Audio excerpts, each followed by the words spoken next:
Welcome to Mr. Grimm's Realm of the Unseen. I'm Mr. Grimm, your guide to the supernatural and the spine-chilling. If you crave thrills and mysteries, you're in the right place. Hit subscribe and join me as we explore the darkest corners of the unknown. Are you ready to face your fears? I'm Jack Reynolds, and tonight is supposed to be the end of my long, dark journey.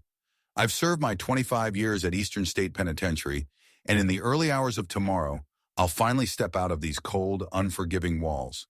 I've been counting down the days, but now that the moment is here, I can't shake off this creeping sense of dread. I lie down on my bunk, hoping for a peaceful rest, but as sleep takes me, something feels off. I wake up to the same cold stone walls, the same flickering light in my cell. The calendar on the wall reads the date of my incarceration, not the release date I've been dreaming about. My heart races with confusion and fear. This must be some kind of mistake. The days blur into each other. Every time I close my eyes, I wake up on that same cursed day, my first day of imprisonment. The iron door of my cell remains locked, no matter how much I pound and scream. The guards, who used to show me some compassion, now pass by as if they don't even see me. My cellmates, who had long since disappeared, are now ghostly figures, forever repeating their final moments with me.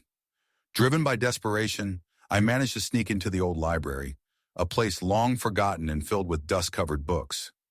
I'm frantic, searching for answers.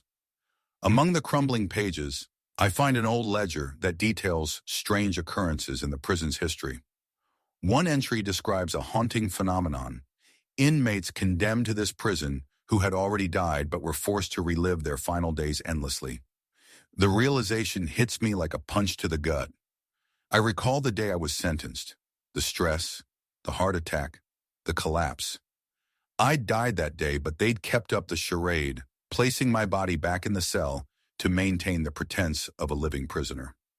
I'm not getting out because I've never left. I'm one of the trapped souls forever bound to this place. The walls seem to close in tighter as I come to terms with this horrifying truth. I'm stuck in an eternal loop, doomed to wander the same corridors, to face the same bleak reality over and over. There's no escape, no salvation, just the unending repetition of the first day of my sentence. Over time, my story becomes a grim tale among the living and the dead. People say they've seen a shadow pacing my old cell, a reminder of the prisoner who never really left. I've become part of the prison's dark legacy, my restless spirit forever bound to these walls. I accept my fate with a heavy heart. My release was never meant to be. Now I endure as a spectral inmate, haunted by my own reality. The cell that once held me is now my eternal prison, and I will walk these corridors until the end of time.